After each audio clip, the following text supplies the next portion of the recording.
From Joe Cunningham running for Congress to James Smith running for governor of South Carolina, I sit down exclusively with Charleston County Democratic Party first vice chairwoman Elizabeth Jordan for a special edition of Quintin's Close-Ups.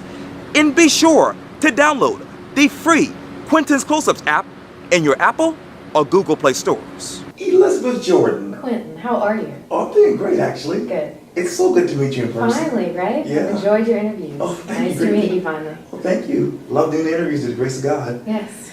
I know that you are the first vice chairman for the Charleston County Democratic Party. I am. Obviously, you were a former law enforcement official. I am. And you're a Charleston native. I am, born and raised. Yeah. What is it like to be Elizabeth Jordan these days? Involved.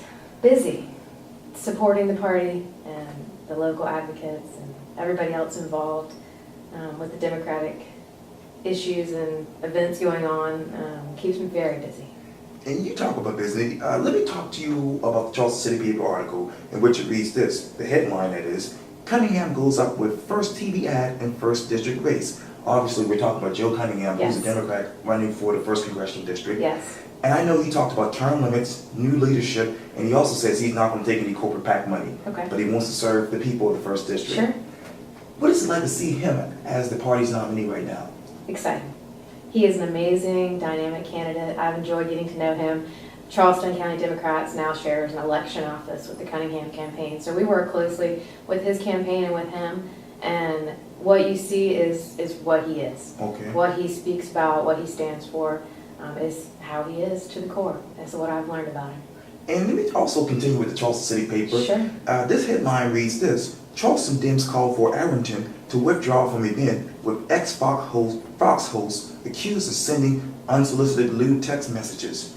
And it actually goes on to read this as the article. It says this quote, and this is coming from Brady Kirkgarden. Sure. It says this quote: Today, the Charleston County Democratic Party calls on Katie Arrington to withdraw her attendance and support from the event with a known offender of sexual harassment. It goes on to say this in the statement from Brady, quote, I guess we shouldn't be surprised since Katie's political hero is a man who bragged about sexual assaulting women and cheats on his wife with porn stars and Playboy models. When you go out into the first district, first congressional district that is, Sure. what are voters saying about this? About Katie Arrington or about Brady's statement? Oh, about this particular event coming up with Katie Arrington? I think they're saying what Brady is saying. And they're surprised that she's linked herself so closely with Trump, and they're surprised that she continues to not speak for the issues that are important to the first district and the people of the first district. And let me stay with Katie Arrington because this is actually a headline from the Post-Courier and also from the Charleston Democrats. And it says this about the actual polling recently. It says this, quote, we began this race as a total unknown in a district that Mark Sample won by 22 points. Since then, we've narrowed the race to within 7 points by Labor Day. That's an unbelievable swing. And this is coming from Mariah Hill, which is Joe Cunningham's campaign manager. Sure. When you think of that 7-point lead, where does your mind go to?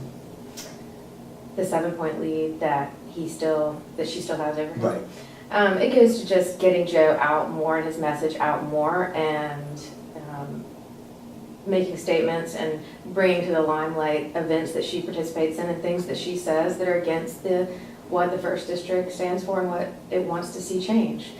Keep highlighting that and also keep getting Joe's message out there. He's doing a lot of tours, Right. He's giving a lot of interviews, and I think it's important with the new commercial for people to hear who Joe is and what he speaks for, because he certainly represents the first district.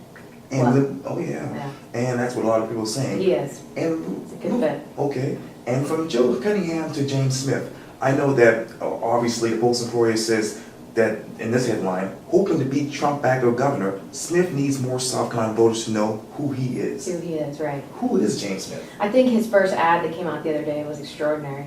I enjoyed it. I thought it best represented who he is and his history with politics and with the service and all that he's done to get where he is today.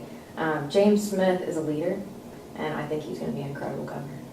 And also, there's a couple other races going on Sure, here. we are busy, like I said. I can tell. It's great. It's good to be busy. Yeah.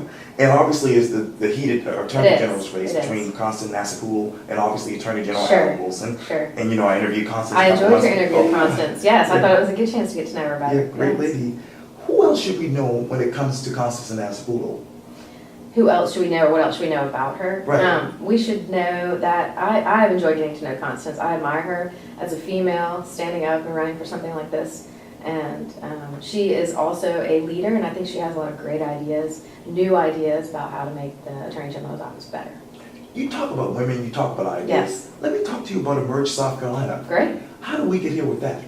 Brady. We can Okay. thank Brady and a lot of strong Democratic supporters, mostly women also, Okay. that brought it to South Carolina. I was involved in the startup of Emerge, helping the donations come in so we could fund the first year for Melissa Watson, our executive director. And I think Brady is, as the Charleston County Democratic's chair, is smart to see and fully agrees that women want to be more involved in leadership roles in South Carolina with Democratic politics and the Democratic part of the government. And I think he's trying to find a way for all women from any background to be trained in the important things and the quality that it takes to run for office. I think he just saw that basic need, and I think he really feels very strongly that women need to be more involved, and this is a perfect way to get people involved. And another way you're trying to get people involved is usually, obviously, with the Blue Jam, Yes, which is coming up at the end of the month. it is. And obviously, keynote speaker is obviously LA Mayor Eric Garcetti. Garcetti. Garcetti, Yes, excuse sir. me. No, you're fine. Why him? Why now? Eric Garcetti, I admire him. I'm excited to meet him. Okay. I encourage all Democrats and anyone interested in a potential, person that might run for president in 2020, so we've heard, to come out and hear him speak.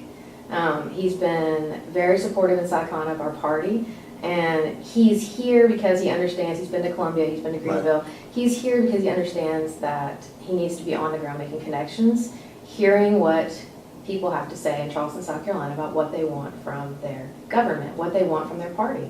And I think he's smart to start early and to hear those voices and to make those connections so that if he does decide to run in 2020, which I don't have any clue if he will, but it's rumored, then he'll have a strong leg up here in South Carolina. You saw probably the national article where South Carolina got attention Right. for being an important new, Brian, we've always been important, but newly recognized as an important state for presidential nominees. And I think that he sees that, knows that, and I think he's smart to come. And obviously, when somebody of that significance comes, there are Sure. going to be a lot of notable people from South Carolina Yes. coming. Can you talk to me about those people? Sure, it'll be a lot of our elected officials, Marlon Kempson, Right. a hero of mine, and certainly our candidates. Joe Cunningham will speak, Mandy, Powell's nowhere. Powell's Norrell, I should know that by heart now. No, I call her Mandy, I Yeah. never have to say her last name. Mandy will be there speaking. Rosalind Glenn, who I had an opportunity to meet, she came and did an event at the Charleston County Democrat's office in West Ashley. Oh, yeah. Please come volunteer. And she's amazing for State Treasurer, Melvin Wittenberg, Oh, who yeah. is just all over the state. I'm still trying to get an interview with him. Canvassing, yes, I encourage you to. He is amazing. Okay. I really, really like him a lot as a person. I admire him as a candidate. I think he's the hardest worker I've seen in a while. And certainly Constance will be there, Oh, yeah. of course. Anybody running for the state level offices will be there. And it's a chance for you to come, anybody to come, meet these people, talk to these people, ask them questions either before they're elected to be in your government or the ones that are already there, such as Marlon Kempson, and let your voice be heard. You talk about voices being heard. When you talk to those voters, what do they want actually from their government? Locally, statewide, nationally? I think they want leadership. I think they want honest leadership. I think they want more coming across the table and working together. I think everyone is exhausted. I know I am exhausted with the stress level of the government puts on us right now every day. I think people are looking for change and clear, strong leadership. Elizabeth Jordan, Yes, thank sir. you so much Thank for your you time. so much. I really, really appreciate this. Great, you're great, Quinn. Thank Oh, you. thank you. I appreciate it. Of course, thank you. Thank